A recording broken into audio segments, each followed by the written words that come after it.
Hello and welcome to FPL Mate, your best mate for fantasy Premier League content for the 2020-21 season. My name is Dan and today I have got for you a buy, sell, keep, avoid video for Game Week 35. It's my favourite series of the week. Hopefully it's some of your guys' favourite FPL series of the week as well. And if you do enjoy it, of course, like the video, subscribe if you're new around here, and hopefully we're going to give you some excellent transfer tips once again, because the transfer tips in the buy, sell, keep, avoid videos, don't want to blow my own trumpet, but in recent weeks, we've kind of been smashing it, guys, with our predictions, who we think is going to play well, who we think is going to be sold.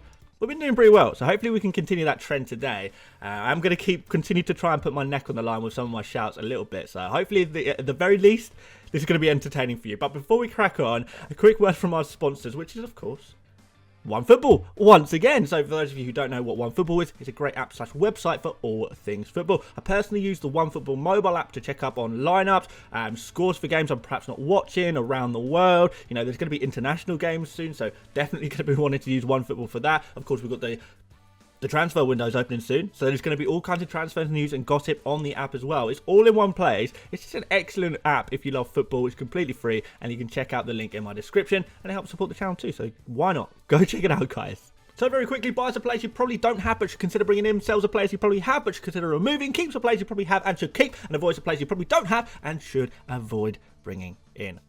Pretty simple, pretty simple. Of course, because we're on a double game week, guys, that's going to be one of the major themes of the video, double game week 35. So we're going to be talking a little bit about some double players, some blanking players and stuff like that. So, yeah, lots to think about. And there's also some potential rescheduled fixtures as well, which we will talk a little bit about as well. So hopefully going to be a good one for you. Our first buy is Digne, a fairly decent double game week this week versus West Ham and Aston Villa. Then the fixture that makes every mouth water is going to be the following week in game week 36 versus those whipping boys Sheffield United. Then game week 37, there's this fairly decent fixture against Wolves. So over the next 3 game weeks, it's pretty feasible that Everton, who are still pushing for a Champions League place, by the way, get 2, maybe even 3 clean sheets across the board. So Everton, they've been keeping scores pretty low, and they rank inside the top half of Premier League defensive over recent weeks. So you maybe call them the 6th, 7th, 8th best defence in the league on recent form, depending on what kind of stats you like to look for.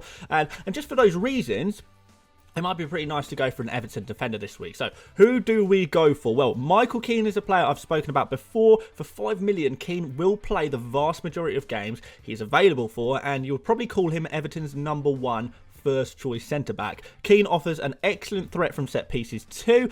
He loves a good headed goal from time to time, but if you do want to splash the cash a little bit more on, you know, really capitalise on some open play attacking returns as well as the odd set piece, go for Digne. 9 assists this season. That's a very nice stat indeed. Obviously bagged 1 assist at the weekend.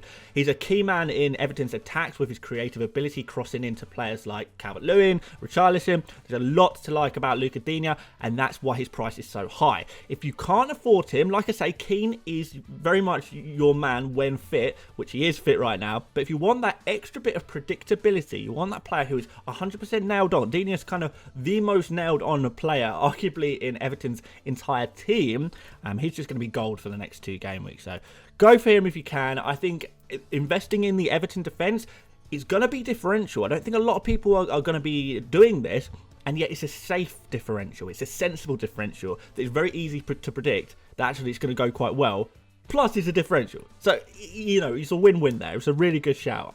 My next buy is Watkins. So for all of the stick he gets, for all the sellers that he has every single week, Ollie Watkins has 5 goal returns in his last 5 games. So 3 goals, 2 assists. Guys, I've been saying for weeks and weeks and weeks, if you have Watkins, you absolutely must keep him. You could kiss him as well if you want, but obviously maybe that was a Freudian slip. But you absolutely must keep him.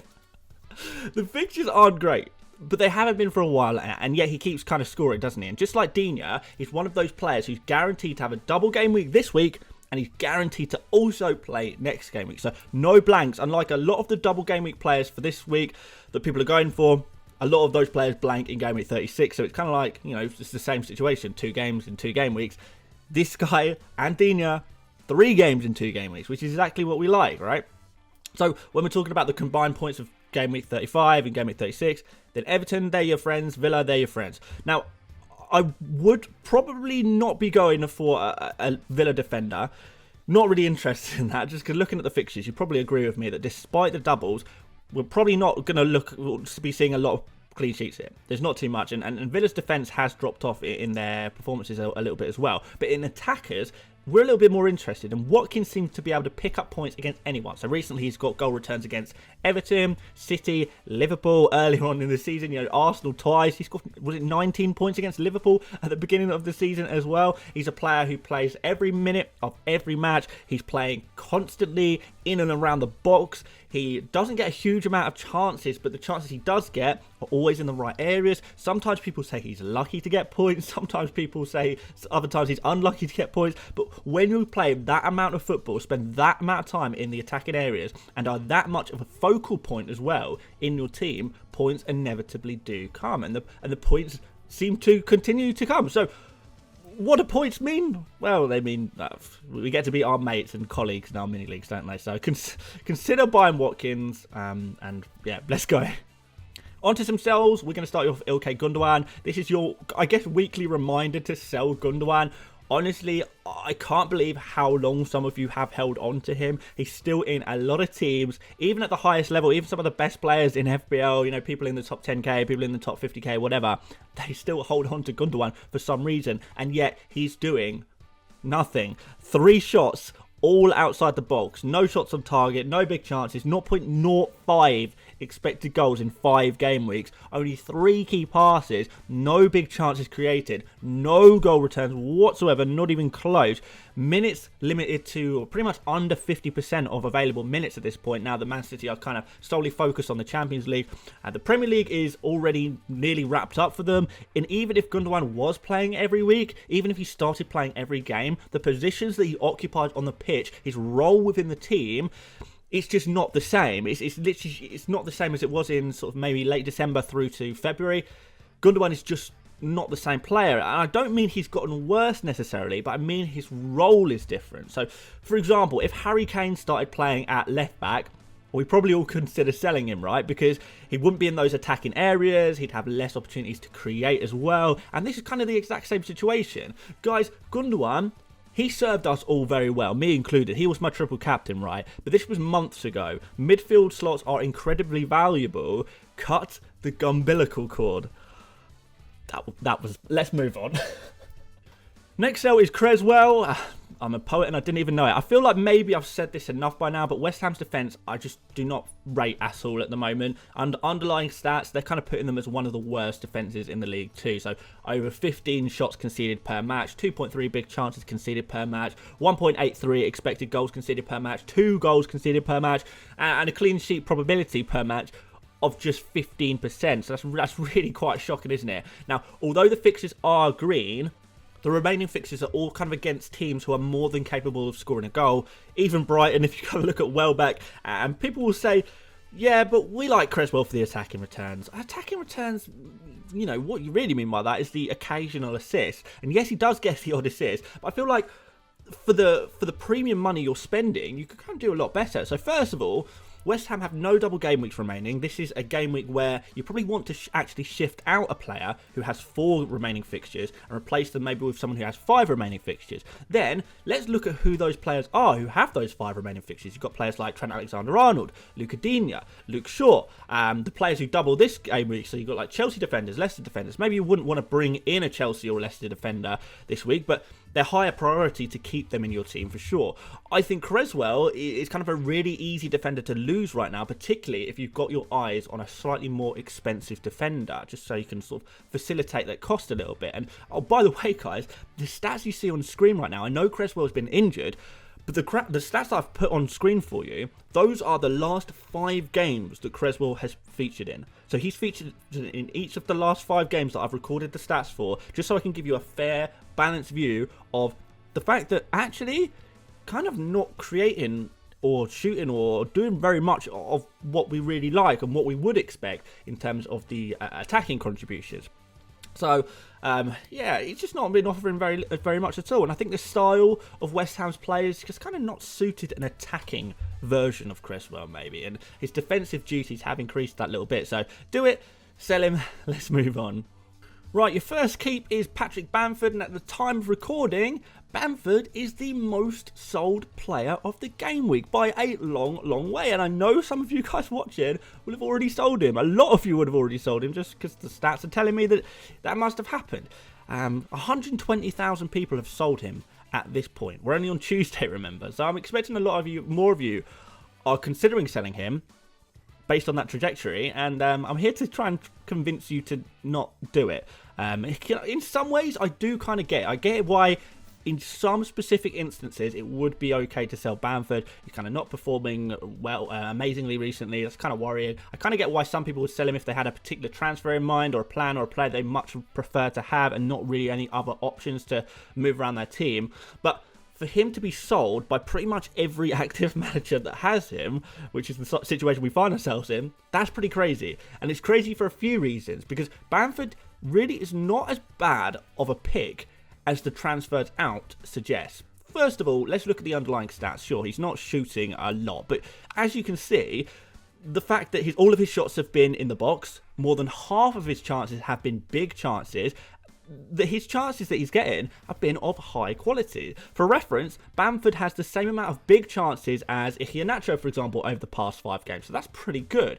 The next reason I think why Bamford is a keep is because of Rafinha. So Rafinha, he's kind of been out for a few weeks. That's kind of had a huge impact on Leeds' attacking players. So Rafinha is literally the most creative player in the entire Leeds team. He creates a ridiculous amount of goal scoring opportunities for his teammates when he plays, and when he doesn't play, naturally Bamford is going to get less opportunities to score as he has less service. Leeds are lacking their best player in Rafinha, quite frankly, and due to injury, but he's going to be back soon. He could even be back this game week. This is going to give a huge lift to Leeds, but most importantly to Bamford. And the final reason to keep Bamford is the fixtures. And they look amazing if you ask me. Even the game against Spurs. Spurs have they've kind of been shocking defensively in large parts, haven't they? After that, Burnley, Southampton, West Brom. There are going to be some real opportunities for some goals here for Leeds. Bamford is surely going to get a couple of goals, maybe an assist or two, maybe even more between now and the end of the season. Surely, you look at this run of fixtures, you think Rafinha is going to be back. Surely this is pretty good. So for that reason, I would really recommend that you keep him. My next keep is Jota. Now, something the fixture ticker that I've added to these videos doesn't tell you is that Liverpool are now guaranteed at least one double game week due to the fact that the Manchester United game, that's been postponed and you don't see it on screen right now. It's got to go in somewhere, right? And the only place this fixture can realistically be moved to is game week 36. And this is going to be one of two things. Either West Brom, the game against West Brom, that gets moved to the game week 35 midweek slot. So Liverpool have a double game week, literally this game week. Or Liverpool play both West Brom and Manchester United in game week 36. One of them on a Friday, the other on a Monday, which would be a pretty strange double indeed, but it is possible. I think what we have all worked out by now is kind of everything's possible this season. It could easily be another disaster to throw the FPL luck factor right the way back up to 100. But this fixture has to be played at some point, whether it's at a neutral venue or whatever. It's going to be played. And we know that there's only a limited amount of times, slots if you like, available for this fixture to take place. I think if we're being sensible, Liverpool will either have a double game week either this week versus Southampton and West Brom, which would be perfect for those Liverpool assets, or they could have a double game week next game week with West Brom and Manchester United. If we end up having a double game week this week, and I'm sure we'll find out within the next couple of days, I think it's pretty obvious, not too much argument to say, that we would 100% want to keep all of our Liverpool players, including Jota, for sure. So at the very least, if you want to sell Jota, kind of maybe wait, because if he had a double game week this week and you've sold him, you might find yourself regretting that quite a lot. Even if the double game week was next game week, I would say we still probably want to keep those Liverpool players. As for Jota, I know I've not spoken a lot about Jota himself, but although I know he's been a little disappointing in terms of FPL returns, just look at those underlying stats on screen, guys. I mean, that says it all. You really want to get rid of a player who is just doing that well, who is, even when he's on the bench, he comes off the bench and scores a goal, gets 2 goals, for heaven's sake.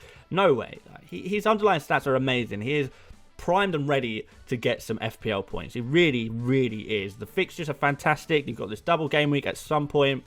He's going to be playing most of the minutes available to him. And even if he's not, he's going to be coming off the bench and doing well off the bench as well. So he's staying in my team, absolutely. And I think he should stay in your teams too. On to some avoids. All right. Well, we've got Mount in front of our faces now, haven't we? I don't know how well my two avoids are actually going to go down with you guys today.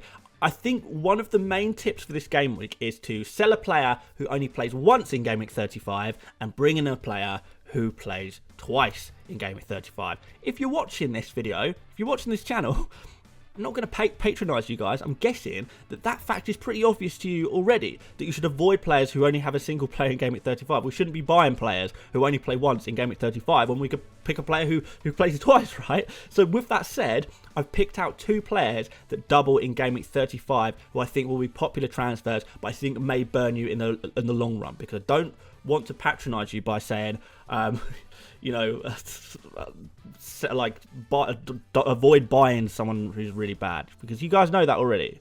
You know already you're going to pick someone who plays twice. So let me try and pick out the players who play twice who you should avoid.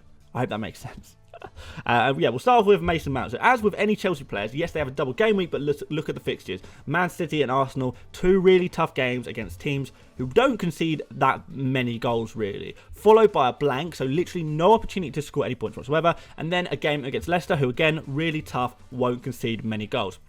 Think about it this way. Yes, Mount might get one goal contribution across those two games in Game Week 35, but how many goal contributions is he going to get in Game Week 35 and Game Week 36 combined? Well, none extra, because he doesn't even have a fixture in Game Week 36. So over the 2 game weeks, he has 2 rubbish games. They just so happen to be in 1 game week.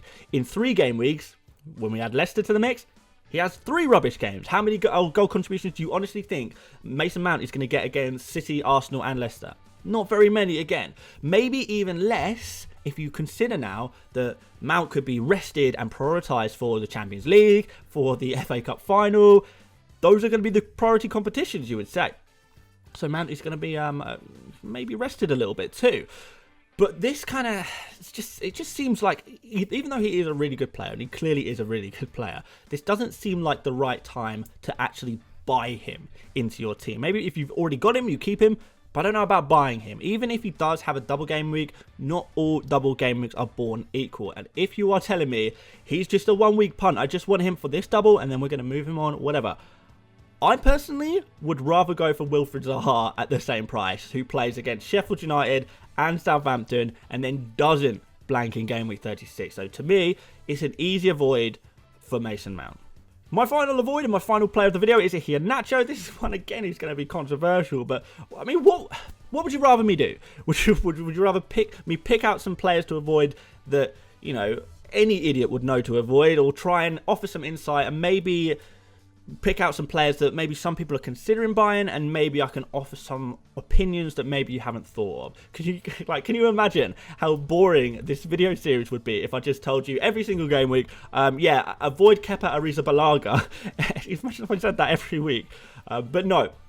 You guys know I'm obsessed with Kelechi Iheanacho. Some people are still buying him today. He's the 3rd most popular transfer in this game week. What I regret to say to you guys, though, who don't own Iheanacho yet, is that if you're buying him now, then you've probably already well and truly missed the boat on this one. So Iheanacho, he's been insane, incredible, an absolute FPL legend, but he has 1 good fixture left all season. That's against Newcastle. He blanks next game week. And if I were you guys and I was really serious about trying to progress my FPL team, which I am, I would be looking at the next big thing rather than chasing Iheanacho's points that have already happened. The points that Iheanacho gained, they are gone now. You cannot have them. Let's try and be positive. Let's try and be progressive and look for the future of points. Where are the points going to come from in the future? And there's actually some really interesting looking forward options that I'm probably going to switch to myself. So Right, who are we looking at? Well, DCL and Watkins, obviously they have lovely double game weeks this week, and certainly enough decent fixtures after that as well. So DCL, Watkins, have a look at them. Why not? Richarlison maybe too. Not so keen on that one maybe, but it's a consideration. Then we have players like Chris Wood and Mikel Antonio, who don't have a double this game week, but have this consistent stream of nice fixtures for the rest of the season, and some nice form too, and some nice stats there as well. I think those 4 forwards that I've just mentioned, you know, Wood, Antonio, DCL, Watkins, between now and the end of the season, I think all of those are going to outscore Iheanacho between now and the end of the season. I think all 4 of them will. I very much believe that. And then when we're bringing in players for just 4 game weeks left, we kind of do need to be thinking about, we need to be thinking about who is going to finish off our season strongly. We've only got 4 game weeks left. Now, obviously, if you already have Iheanacho, guys, keep him 100%. He's well and truly in the keep category, but you already know that. No way should you guys be actively selling Iheanacho. Don't do it. But guys, I'm 90% sure I'm going to sell him ahead of Game Week 36. Like, literally next game week, I'm probably going to sell him myself. There are some great forward options that I really want. And you know, someone has to make way.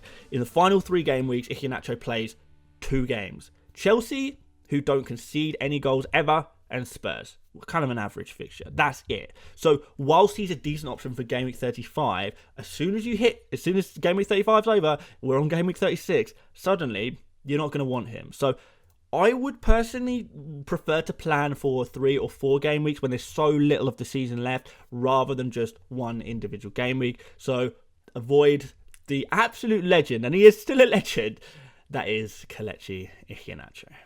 So your quick summary for the day, guys. Sell a player who plays once, bring in a player who plays twice. We all know that. Everyone's squads and benches are going to kind of be unique, so it's hard for me to say how many players you should have who blank in Game Week 36. Generally, I would try to avoid bringing in too many players who blank in Game Week 36, kind of for obvious reasons. If you already have Chelsea and Leicester players, great, but I wouldn't be bringing in any more, because you may find yourself backing yourself into a little bit of a corner. Everton seem like a really good team to invest in. City, all of the City players are sells, as they always are. Liverpool and United are all keeps for sure. And that's pretty much it. Guys, thank you so much for watching this video. Please do like the video. Please do subscribe if you're new around here. Really appreciate that a hell of a lot. Really do appreciate you guys. Check out OneFootball. Follow me on Twitter, Instagram, whatever. All of those links are in the description, so go have a look at that. And aside from that, guys, thank you so much for watching, and I'll see you on the next one. See you later, mates. Bye-bye.